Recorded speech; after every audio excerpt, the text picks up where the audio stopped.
我叫李鴻文啦，我喺營會裏邊咧，我就係擔任 worship team 嘅 vocal 啦，同埋 drama team 嘅 VO。今年係我第一年去參加宣青幫嘅。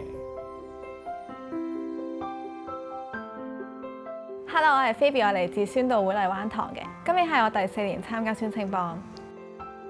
第3年參加嘅時候咧，就係開始有 dancing team 嘅成立啦。咁成立咗之後咧，就呢2年都做 dancing team 咁樣咯。我係 Melody， 我嚟自宣道會柴灣堂。今年係第4年參加宣青幫，3年入邊我服侍都係做 drama team 嘅編劇。宣青幫嘅一個主題就係 restore。當我哋面對世界有好多好黑暗，或者有好多好唔公義、好唔公平嘅事情發生，我哋要點樣去重新調整我哋心態，返去一切開始對信仰質疑嘅事情嘅起點。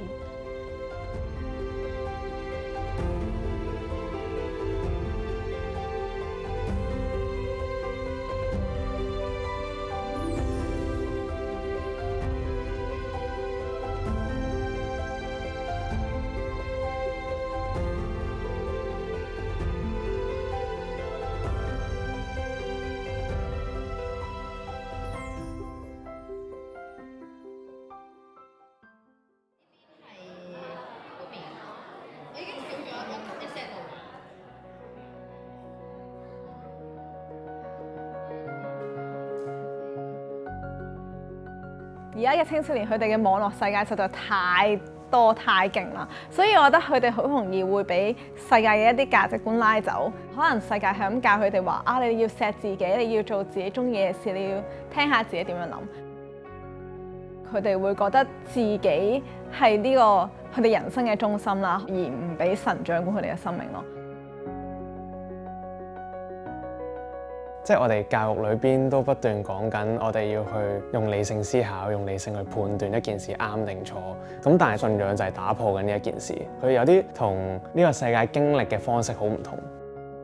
其實尋找神係需要有一個空間嘅沉澱，但係你講緊信仰行嘅路，可能係以年去計，對佢哋嚟講呢樣嘢太遠太有距離嘅。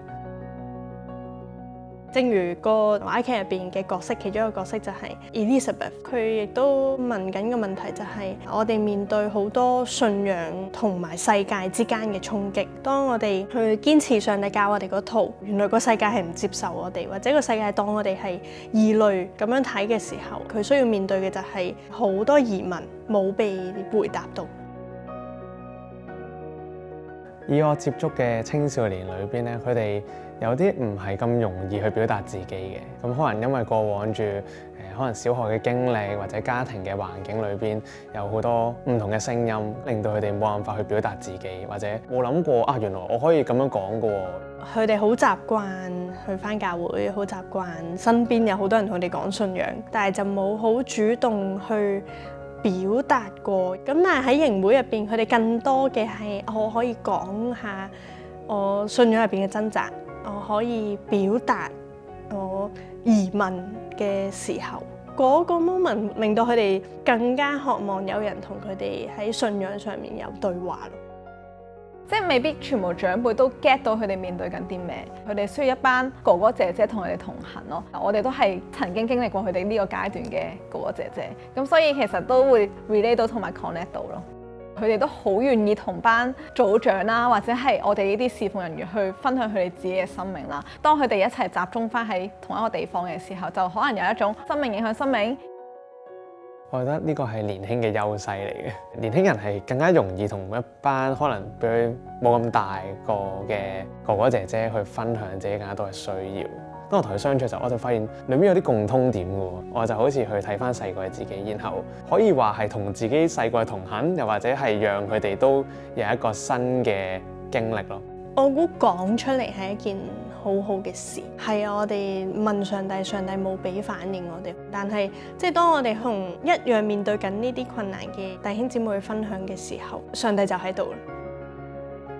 因為上帝，我哋成為一個群體，互相包容、相愛。我喺信仰以外見唔到嘅事情咯。呢個時間咧係一個堂會嘅祈禱時間，我都邀請屬靈長輩去到你所認識嘅一班年輕人當中。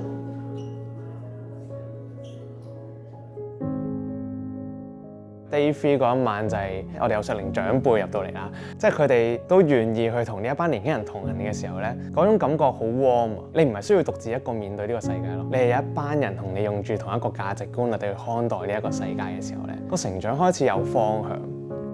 青少年福音工作唔係淨係嗰啲活動咯，而係我哋日常生活每一次分享、每一次接觸嘅時候建立嘅嗰種關係、嗰種同行咯。就因為我知道自己缺乏，所以我希望佢哋嘅成長過程有我哋咯。身份角色好唔一樣，佢哋要點樣去同青少年建立關係呢樣嘢係好難，但係好多時候教會嘅真係年長嘅嗰個年齡層，特別係有經濟能力或者生活好穩定嘅人，先可以幫到佢哋嘅。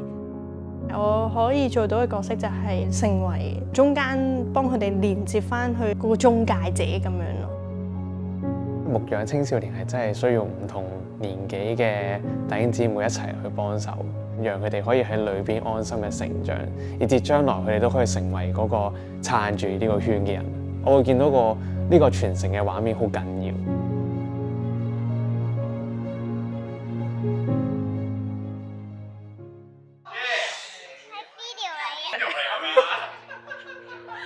我覺得同佢哋玩係好 fun 嘅。一齊嗰種互動啊，一齊去練啊，一齊去做嗰件事，就我冇感覺到嗰種壓力嘅。其實我喺台上面真係好驚啦，對人嘅眼光我係好在意嘅。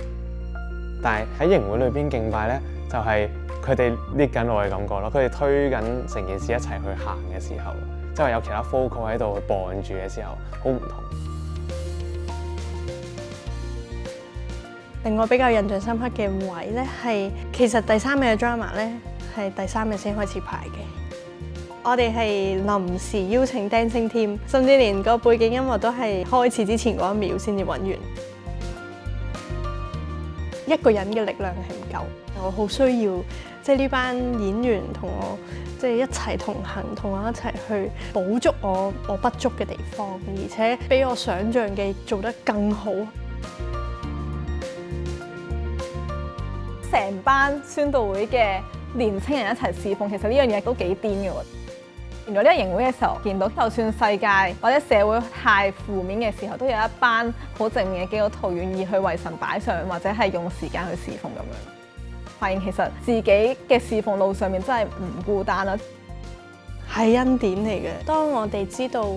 我哋眼睛係見唔到上帝，但係我哋見到身邊嘅人嘅時候，我哋就知道上帝係喺度咯。